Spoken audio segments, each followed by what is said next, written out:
నమస్కారం వాజీ వార్తలకి స్వాగతం. ముందుగా ఈనాటి ముఖ్యాంశాలు. వైసీపీ నేతలకు రైతులు ఇప్పుడు గుర్తొచ్చారా? మీడియా సమావేశంలో ప్రశ్నించిన టీడీపీ జిల్లా అధ్యక్షుడు కిమిడి నాగార్జున.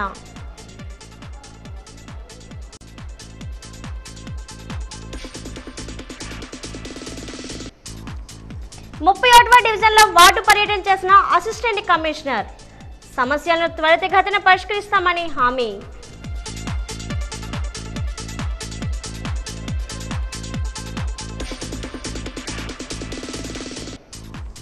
పాడి రైతులకు సబ్సిడీపై పశు పోషకాహారం జిల్లా పశు సంవర్ధక శాఖ అధికారి డాక్టర్ వైవి రమణ స్పష్టం.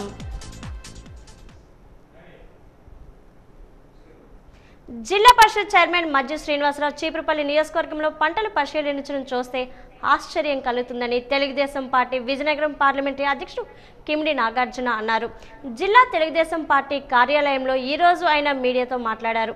10 నెలల ముందు వారు చేయని పనులు కూడా ఇప్పుడు ప్రశ్నించడం విడ్డూరంగా ఉందన్నారు. రబీ సీజన్కు సంబంధించి ఇంకా ధాన్యం కొనుగోలు జరగడం లేదంటున్నారని, గత 4-5 సంవత్సరాల్లో రబీలో ఎక్కడైనా ప్రొక్యూర్మెంట్ జరిగిందా అని ప్రశ్నించారు. పోనీ ఖరీఫ్లో మీరెప్పుడైనా చూసారా? సమయానికి కొనుగోలు చేశారా అని మాజీ మంత్రి బొత్స సత్యనారాయణ పలు సందర్భాల్లో ధాన్యం ఇచ్చిన రైతులకు 14 రోజుల్లో డబ్బులు ఇస్తామని చెప్పేవారు. నెలలు సంక్రాంతి వెళ్ళినా చెల్లింపులు జరిగేవి కావు అని గుర్తు చేశారు. తాము 48 గంటల్లో చెల్లింపులు చేశామని చెప్పారు. వైకాపా ప్రభుత్వం వదిలి వెళ్లిన ధాన్యం బకాయిలు తాము చెల్లించామన్నారు. మీరు ధరల స్థిరీకరణ నిధి అని ఏడాదికి 3,000 కోట్ల బడ్జెట్లో పెట్టారు. మన విజయనగరం జిల్లాలో ధాన్యం మొక్కజొన్న వల్ల రైతులు నష్టపోతే మీరు ధరల స్థిరీకరణ నిధి నుంచి ఆదుకున్నారా? ఇటీవల కురిసిన వర్షాలకు కొంతమేర పంట నష్టం వాటిల్తే ప్రభుత్వం నుంచి స్పందన లేదని విమర్శించారు.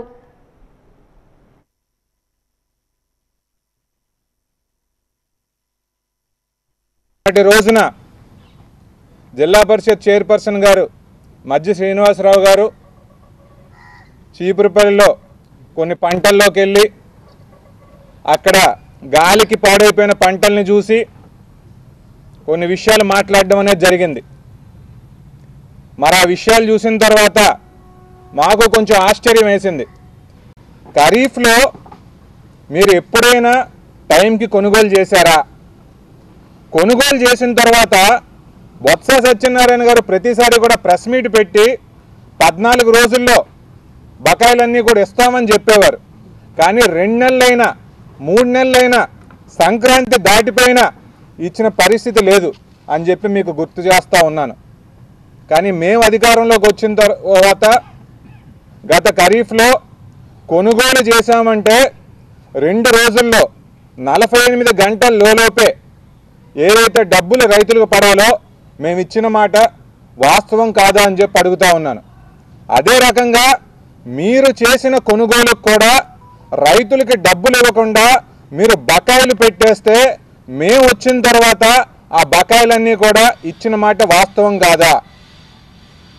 మీరు ధరల స్థిరీకరణ నిధి అని చెప్పి సంవత్సరానికి 3,000 కోట్లు బడ్జెట్లో పెట్టారు.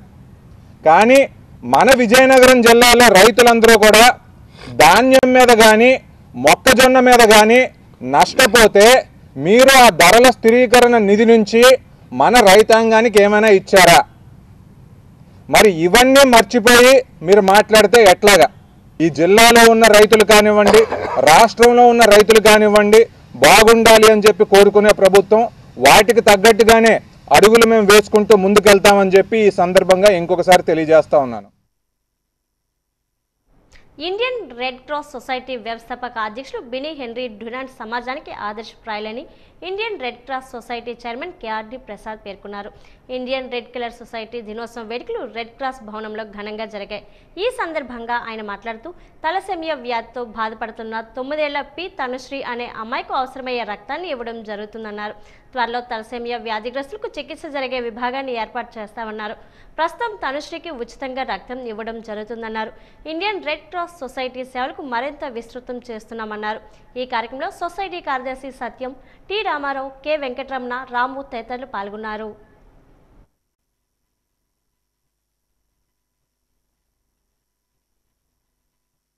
ఈ సంవత్సరం ప్రత్యేకత ఏంటంటే ఎప్పటిలాగే బ్లడ్ డొనేషన్ క్యాంపు పెట్టడంతో పాటుగా తలసేమియా సికిల్ సెల్ పేషెంట్స్ ఎవరైనా ఉంటే వాళ్ళకి ఫ్రీగా మనం బ్లడ్ సప్లై చేయడమే కాకుండా బ్లడ్ ట్రాన్స్ఫ్యూషన్ ప్రక్రియ కూడా రెడ్ క్రాస్ సొసైటీ చేయాలనేది స్టేట్ బ్రాంచ్ నుండి వచ్చిన సూచనలు కూడాను. ఆ సూచనల మేరకే మనం ట్రాన్స్ఫ్యూషన్ సెంటర్ కూడా ఎస్టాబ్లిష్ చేయడానికి చర్యలు తీసుకుంటున్నాము. దానికి అకామిడేషన్ ఫిక్స్ చేయడము, బెడ్స్ అది ప్రొవైడ్ చేయడము, ఇట్లాంటి సరంజామా అంతా ఏర్పాటు జరుగుతుంది. ఇన్ ది మీన్ వేల్ మనకి జిల్లాలో ఉండే తలసేమియా పేషెంట్స్ని కాంటాక్ట్ చేసి వాళ్ళని మోటివేట్ చేసి వాళ్ళు ఎక్కడి నుండి బ్లడ్ తీసుకుంటున్నారు, ఏ రోజుకి వాళ్ళకి బ్లడ్ అవసరం, ఏ గ్రూప్ అవసరం అనేది కూడా సేకరించి వాళ్ళకి బ్లడ్ని అందించడం అనేది జరుగుతుంది.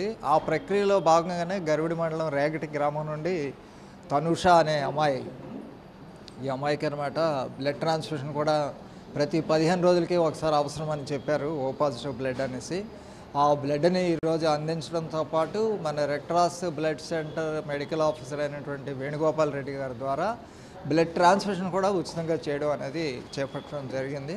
అంటే బ్లడ్ ట్రాన్స్ఫ్యూషన్ తలసేమియా పేషెంట్స్కి చేయడం అనే కార్యక్రమంలోని ప్రారంభం ఈరోజు చేశామనేసి కూడా మీకు తెలియజేస్తున్నాను. ఇలాగా కాకుండా ప్రత్యేకమైన సెంటర్ కూడా ఒకటి త్వరలోనే ఎస్టాబ్లిష్ చేస్తాం. రాష్ట్ర ప్రభుత్వం మెగా డిఎస్సిని ప్రకటించినప్పటికీ అభ్యర్థుల్లో ఆందోళన నెలకొంది అని డివైఎఫ్ఐ ఆధ్వర్యంలో కోట జంక్షన్ వద్ద నిరసన కార్యక్రమం చేపట్టారు. డిఎస్సికి హాజరవుతున్న అభ్యర్థులకు ప్రభుత్వం ఇచ్చిన 45 రోజుల వ్యవధిని 90 రోజులకు పెంచాలని డిమాండ్ చేశారు. అలాగే విజయనగరం జిల్లాలో పోస్టుల సంఖ్య తక్కువగా ఉండడం వల్ల కాంపిటీషన్ ఎక్కువగా ఉండడంతో పక్కనున్న జిల్లాకు వెళ్లి రాత పరీక్షకు హాజరయ్యేలా చర్యలు తీసుకోవాలని కోరారు. అలానే ఒక జిల్లా నుంచి ఒకే ప్రశ్నపత్రం ఇచ్చేలా చూడాలన్నారు. డిఎస్సి అభ్యర్థులకు డివైఎఫ్ అండగా ఉండి పోరాటం చేస్తుందని హెచ్చరించారు.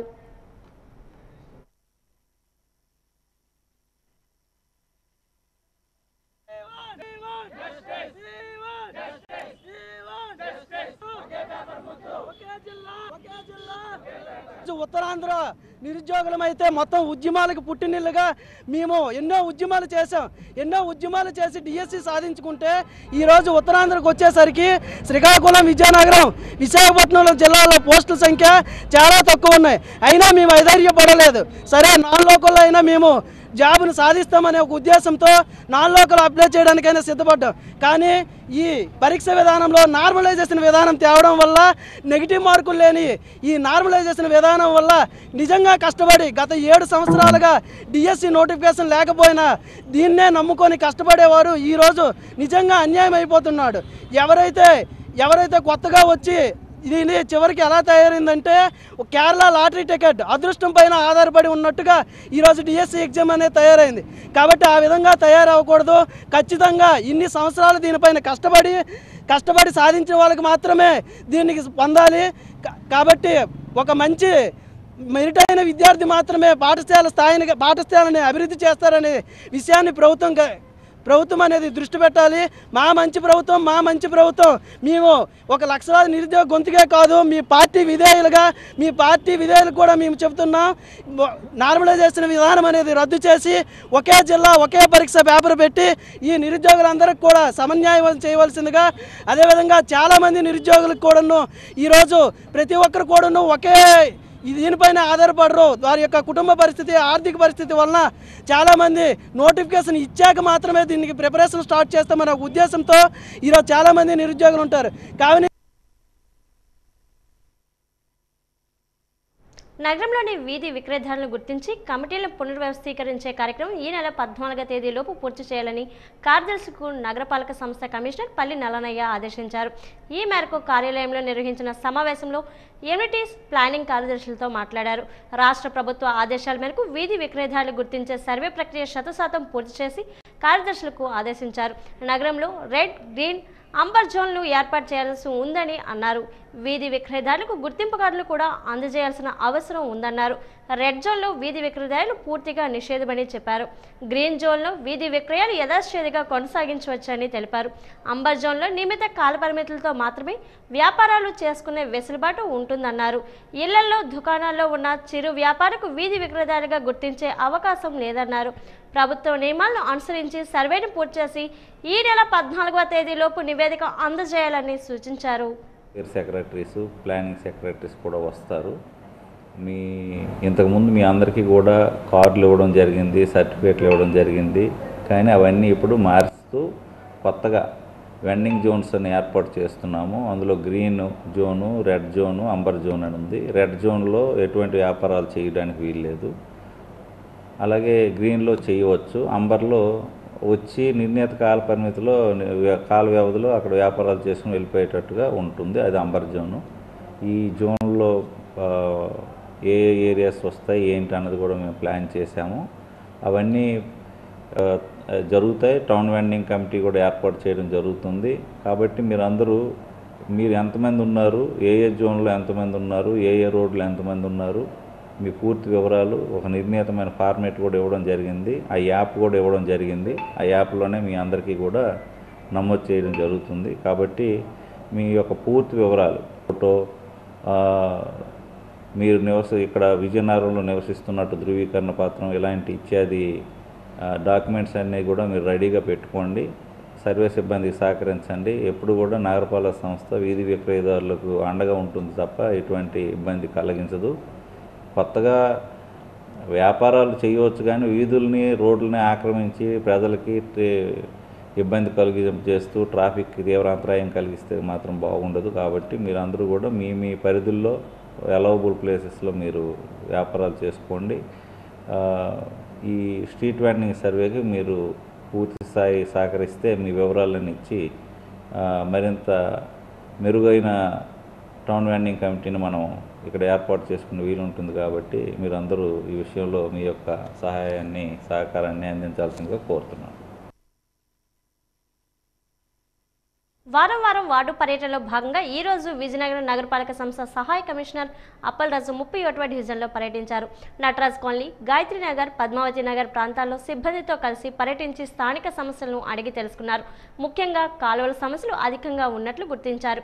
చాలా కాలంగా కాలువల్లో పుడికతెత్త చేపట్టకపోవడంతో మురికినీరు ప్రవాహానికి అడ్డంకిగా మారుతుందని స్థానికులు పలు ప్రాంతాల్లో ఫిర్యాదులు చేశారు.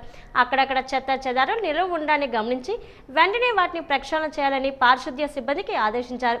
ఈ సందర్భంగా సహాయ కమిషనర్ అప్పలరాజు మాట్లాడుతూ రాష్ట్ర ప్రభుత్వ ఆదేశాలతో జిల్లా కలెక్టర్ అంబేద్కర్, కమిషనర్ పల్లి నల్లయ్య సూచనలతో ప్రతి వారం ఒక్కొక్క డివిజన్లో పర్యటించి స్థానిక సమస్యలు తెలుసుకొని అవి పరిష్కరయ్యే విధంగా చొరవ చూపుతున్నామన్నారు. ప్రతి డివిజన్కు మంజూరు చేసిన 20 లక్షల రూపాయలతో చేపట్టున్న అభివృద్ధి పనులకు ఇప్పటికే టెండర్ల ప్రక్రియ పూర్తవుతుందని, త్వరలోనే పనులు ప్రారంభించనున్నట్లు తెలిపారు. 31 డివిజన్ ఈరోజు సార్ అసిస్టెంట్ కమిషనర్ గారు వచ్చి మనకి వార్డు అంతా ఇది చేసి ఎక్కడెక్కడ ప్రాబ్లమ్స్ ఉన్నాయన్నీ తెలియజేయడం జరిగింది. అలాగే సార్ వస్తారన్న సంగతి నిన్న సాయంత్రం మాకు తెలియజేశారు. అలాగే సార్తో పాటు మేము కూడా ఉండి కాలువలు, డ్రైనేజీలు, మొత్తం రోడ్లు క్లీనింగ్లు కానీ, అలాగే ఇప్పుడు 20 లక్షల వర్క్ మనకి ప్రతి వాటికి ఇచ్చిన ఆ వర్క్లో కూడాను కొలాయి పైపులు కానీ, ఈ గాయత్రి నగర్ కానీ, వెంకటేశ్వర కాలనీ, పద్మావతి నగర్, అలాగే వినాయక నగర్, ఇవన్నీ కలిపి తిరగడం 5 కాలనీలు తిరగడం జరిగింది. అలాగే మన ట్రాఫిక్ పోలీస్ స్టేషన్ దగ్గర మన ఈ వాకింగ్ ట్రాక్ చేసాము. అది చుట్టూ రైనేజ్ ఉంది. ఆ రైనేజ్ కూడా సార్కి చూపించడం జరిగింది. అవన్నీ కూడా ఈసారి సార్ ఏమో చూసి అన్నీ చేస్తామని చెప్పేసి చెప్పడం జరిగింది. ఇక్కడ 11 లక్షలు పెట్టి మనకి కొలాయిలు ధరంపూర్ ట్యాంక్ నుంచి గాయత్రి నగర్ పైనుంచి వచ్చి కనెక్టింగ్ చేస్తాను. సార్కి ఎక్స్ప్లెయిన్ చేసాము ఎక్కడెక్కడ పెట్టామని ఈ వర్క్లు అని చెప్పేసి సార్కి చూపించేసి ఈ వర్క్లన్నీ కొంత కంప్లైంట్ ఉన్న కూడా ఈ శానిటైజర్ కానీ, అలాగే ఇవన్నీ రోడ్లు, కాలువలు కానీ, ఈ నెక్స్ట్ కూడా ఎక్కడెక్కడ చిన్న చిన్న ప్రాబ్లమ్స్ కాలువ డ్రైనేజీలు ఇవ్వాల్సిన ఉన్నాయి అవి కూడా సార్కి చెప్పాము. ఈ చిన్న చిన్న రోడ్లు కూడా అక్కడక్కడ బిట్లు అవి ఉండిపోయి అవి కూడా సార్కి చెప్పడం జరిగింది. సందర్శనలో భాగంగా ఈరోజు మనం ఈ 31వ డివిజన్లో 37, 38 సచివాలయాల పరిధిలో గల ఈ పద్మావతి నగర్, వెంకటేశ్వర కాలనీ, గాయత్రి నగర్ ఈ ఏరియాలన్నింటినీ కూడా మనం విజిట్ చేయడం జరిగింది. సంబంధిత సెక్షన్ విభాగపు సిబ్బందితో సహాను గౌరవ కార్పొరేటర్ గారు శ్రీ ఎన్ని లక్ష్మణరావు గారితో వార్డు పర్యటన సందర్భంగా వారు తీసుకొచ్చిన సమస్యలన్నింటినీ గుర్తించడం జరిగింది. ముఖ్యంగా ఏవైతే మనం ఈ 20 lakhsతో అభివృద్ధి పనులు చేస్తున్నామో వాటన్నింటికి కూడా టెండర్ ప్రక్రియ పూర్తయ్యి వర్క్స్ అన్నీ కూడా త్వరలో ప్రారంభమవుతాయి. మిగతావి కూడా మనం ఏవైతే ప్రపోజల్ కొత్తగా అనుకున్నాం వాటిని కూడా మనం నోట్ చేయడం జరిగింది. ముఖ్యంగా ఈ ఈ డివిజన్కి సంబంధించి చిన్న చిన్న కాలువలు ఉండడం వల్ల డ్రైనేజ్ క్లియర్ చేస్తే చాలా మట్టుకు సమస్యలు క్లియర్ అవుతాయి. అదేవిధంగా సంబంధిత సిబ్బంది అంతా కూడా ఆదేశాలు ఇవ్వడం జరిగింది. డ్రైన్స్ క్లీన్ చేయడం, తర్వాత ఇక్కడ మన వాకింగ్ ట్రాక్ ఉంది, అక్కడ కూడా ఒక వర్క్ చేపట్టినట్టయితే తక్కువ ఖర్చుతో అది కూడా పూర్తిగా మనకి వినియోగంలోకి వస్తుంది. అదేవిధంగా లైటింగ్, వాటర్ సప్లై సంబంధించిన వర్క్స్ కూడా మనం గుర్తించడం జరిగింది. వీటన్నింటినీ కూడా మనం ప్రాతిపదికగా ఇంపార్టెన్స్ వారీగా ముందు అన్నింటినీ కూడా క్లియర్ చేసుకుంటూ ఈ వార్డు అభివృద్ధికి మన నగరపాలక సంస్థ తరపున మేము చేయవలసిన కార్యక్రమాన్ని కూడా చేస్తామని చెప్పేసి ఈ విధంగా తెలియజేసుకుంటున్నాం. వేసవిని దృష్టిలో పెట్టుకుని పాడి రైతులకు ప్రత్యేక రాయితీని ప్రకటించిందని డాక్టర్ రమణ తెలిపారు. వాజీ న్యూస్తో ఆయన మాట్లాడుతూ రైతు సేవా కేంద్రాల ద్వారా సమీకృత ధానాను 50% రాయితీ అర్హులైన రైతులకు అందజేయనుంది. రైతు తప్పనిసరిగా రైతు సేవా కేంద్రంలో తమ పేరు నమోదు చేసుకుని ఉండాలి. అలానే తెల్ల రేషన్ కార్డు పొందిన వారై ఉండాలి. సమీకృత ధానా కావాల్సిన పాడి రైతులు మీ దగ్గరలో ఉన్న రైతు సేవా కేంద్రంలో కానీ లేదా పశు వైద్య శాఖ అధికారిని కానీ సంప్రదించాలన్నారు. ప్రభుత్వం కల్పించే ఈ అవకాశం రైతులు సద్వినియోగం చేసుకోవాలని పిలుపునిచ్చారు. ఆంధ్రప్రదేశ్ ప్రభుత్వము పశుసంవర్ధక శాఖ వారి ఆధ్వర్యంలో అంటే దానా మనకి సబ్సిడీ మీద అంటే 1100 రూపాయలు ఖరీదు చేసే దానాను 550 రూపాయలకి అంటే 50% సబ్సిడీ మీద రైతులకి అంటే తెల్ల కార్డు ఉన్న రైతు సోదరులందరికీ ఈ పథకాన్ని వర్తింపచేయాలని ఆదేశాలు ఇవ్వడం జరిగింది. దీనిలో భాగంగా భారత పశుధాన్ యాప్లో ఆ రైతు నమోదై ఉండి వారికి పశువులు ఉండి వాటికి టీకాలు వేయించుకున్నట్లుగా ఉన్నట్లయితే తెల్ల రేషన్ కార్డు కలిగి ఉన్న రైతులకి 50% సబ్సిడీ మీద ఇందాక చెప్పినట్లుగా 1100 రూపాయలు విలువ చేసే సమీకృత దానాను 550 రూపాయలకు రైతులకి అందచేయడానికి సుమారుగా మన జిల్లాలో 3 నెలలు అంటే మే, జూన్, జూలై నెలలకి సంబంధించి ఈ వేసవి కాలం తగ్గే వరకు రైతులకి దానా ఖర్చు తగ్గించి పాల ఉత్పత్తి పడిపోకుండా ఉండడానికి ప్రభుత్వం నిర్ణయించింది. కాబట్టి మొదటి విడతగా 50 కేజీలు ఇవ్వడం జరుగుతుంది. అలాగా 3 నెలలు 3 బస్తాలు, అలాగే యుక్త వయసు వచ్చిన ఒక పెయ్యి ఉన్నట్లయితే దానికి కూడా ఒక బస్తాని సుమారుగా 450 కేజీల వరకు రైతుకి ఇవ్వడానికి ప్రణాళికలు చూసి ముందుగా 250 మెట్రిక్ టన్స్ అంటే ఒక లారీకి 25 మెట్రిక్ టన్స్ దానా చొప్పున 10 లారీలు మనకి అంటే 250 మెట్రిక్ టన్నులు మన జిల్లాకి కేటాయించడం జరిగింది.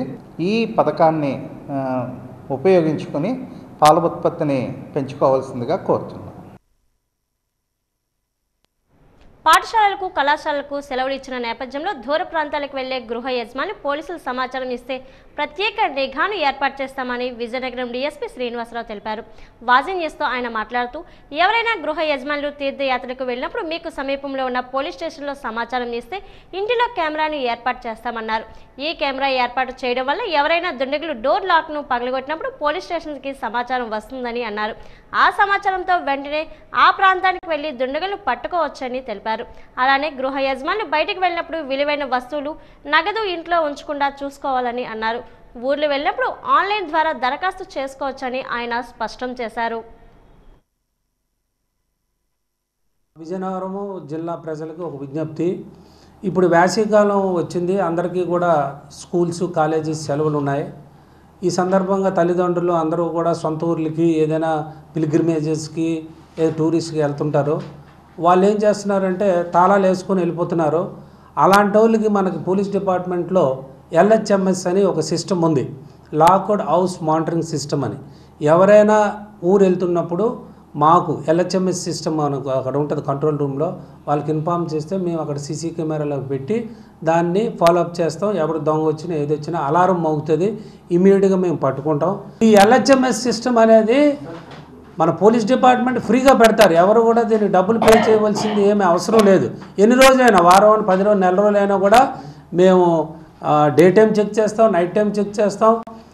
తర్వాత ఎవరైనా దొంగలు గట్ట ఎవరైనా వచ్చినా అలారం మోగుతుంది, ఇమీడియట్గా మేము రావడం, దొంగలను పట్టుకోవడం గట్రా జరుగుతుంది. కాబట్టి ప్రజలందరూ కూడా ఈ లాక్డ్ హౌస్ మానిటరింగ్ సిస్టమ్ను ఉపయోగించుకోవాలని పోలీస్ డిపార్ట్మెంట్ తరఫున మా విజ్ఞప్తి. ఒక వేసవి కాలంలోనే కాదు, త్రూఅవుట్ ది ఇయర్ 24/7 ఈ సిస్టమ్ అమల్లో ఉంటుంది.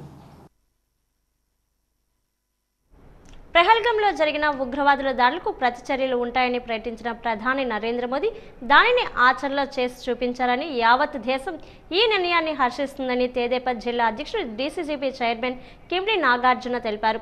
ఉగ్రవాదులకు మర్చిపోలేని గుణపాఠం చెప్పారని ప్రశ్నించారు. తెదేపా జిల్లా కార్యాలయం అశోక బంగ్లాలో నిర్వహించిన మీడియా సమావేశంలో ఆయన మాట్లాడారు. భారతదేశం ఏ మతానికో దేశానికో వ్యతిరేకం కాదన్నారు. పాకిస్తాన్ మిలిటరీని వ్యతిరేకించడం లేదని స్పష్టం చేశారు. ఉగ్రవాదం పైన ఈ యుద్ధమని చెప్పారు. భారతదేశం ఆలోచించే అడుగు వేస్తుందన్నారు. మన దేశ సైన్యానికి కేంద్ర ప్రభుత్వం తీసుకున్న నిర్ణయం పట్ల యావత్ ప్రజానికం హర్షం వ్యక్తం చేస్తుందని చెప్పారు. తెదేపా నుంచి కూడా మద్దతు తెలియజేస్తున్నామని చెప్పారు. ఉగ్రవాదం అనేది ఒక భూతమని వీరి వల్ల ఎవరికీ ఉపయోగం ఉండదని అభిప్రాయం వ్యక్తం చేశారు. వీరిని అంతమొందించే వరకు మన ప్రభుత్వం విశ్రయించకూడదని కోరుకున్నట్లు తెలిపారు.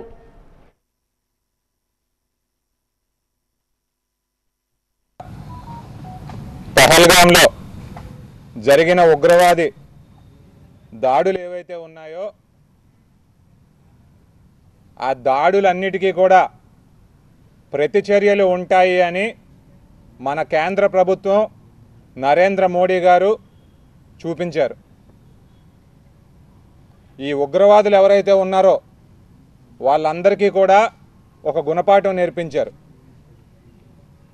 భారతదేశం యొక్క సిద్ధాంతం ఏంటి అంటే ఏ మతానికో లేదంటే ఏ దేశానికో వ్యతిరేకం కాదు. అదే రకంగా పాకిస్తాన్ మిలిటరీకి కూడా వ్యతిరేకం కాదు. ఏవైతే ఈ ఉగ్రవాద స్థావరాలు ఉన్నాయో వాటన్నిటినీ కూడా ఒక స్ట్రాటజీతో కొట్టడం అనేది జరిగింది. ఇంతకంటే ఏముంది? భారతదేశం ఎప్పుడూ కూడా ఆలోచించే అడుగు ముందుకేస్తుందనడంలో ఇంతకన్నా చెప్పడానికి ఏమీ లేదు.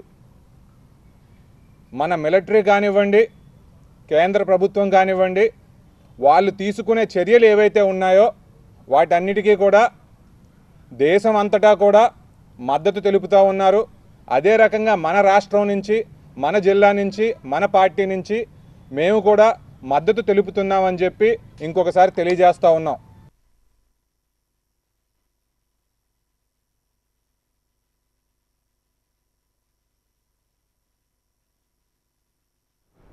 నగరంలోని గంజిపేట ప్రాంతంలో బంగారమ్మ తల్లి పంచమ వార్షికోత్సవ వేడుకలు ఘనంగా జరిగాయి.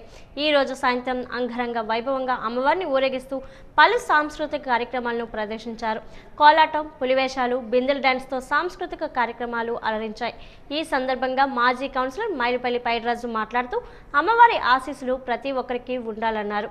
గత 5 సంవత్సరాల నుంచి అమ్మవారి పండుగను నిర్వహించుకోవడం జరుగుతుందని చెప్పారు. భక్తులకు అన్ని సౌకర్యాలు కల్పించామన్నారు. వార్షికోత్సవ వేడుకలు సహకరించిన వారందరికీ కృతజ్ఞతలు తెలియజేశారు. ఈ కార్యక్రమంలో గురుమూర్తి, రొంగలి కుమార్, సంతోష్, కృష్ణ, ప్రసాద్, చంద్రరావు తదితరులు పాల్గొన్నారు.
ఘనంగా జరుగుతున్నాయి.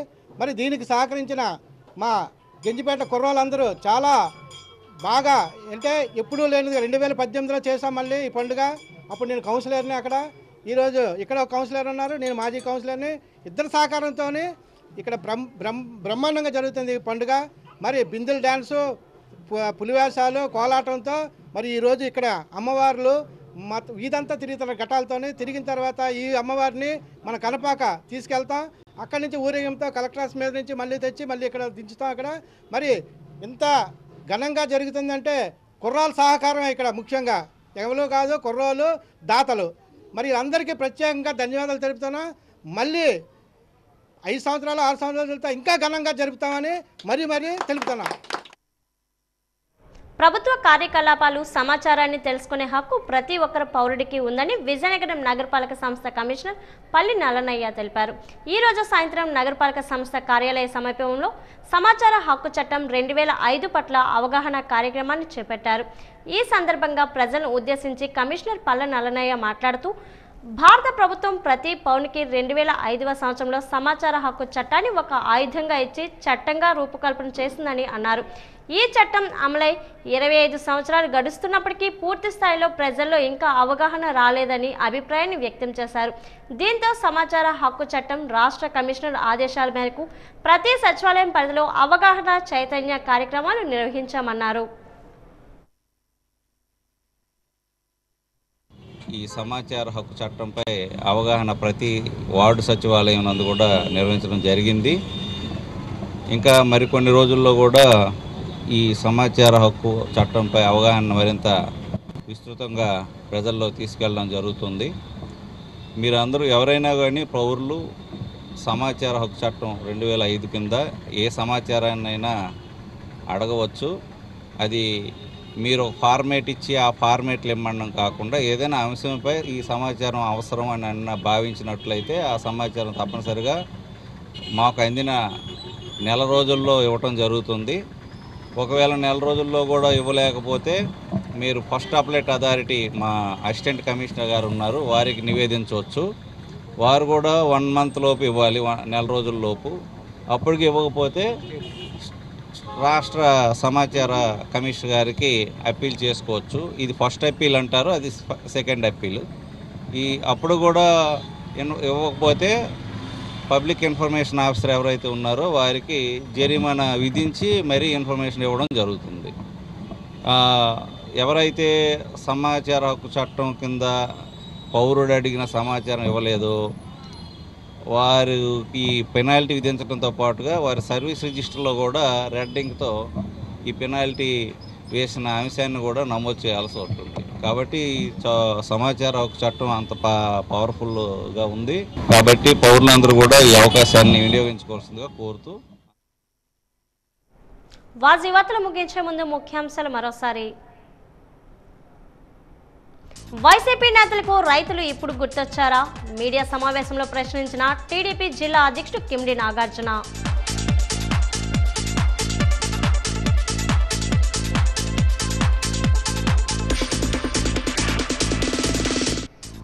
ముప్పై 31వ డివిజన్లో వార్డు పర్యటన చేసిన అసిస్టెంట్ కమిషనర్ సమస్యలను త్వరితగతిన పరిష్కరిస్తామని హామీ.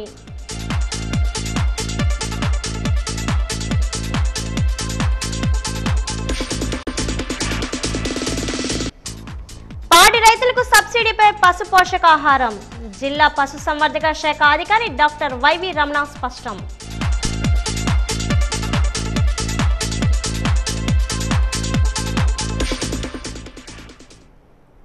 వార్తలు ఇంతతో సమాప్తం. నమస్కారం.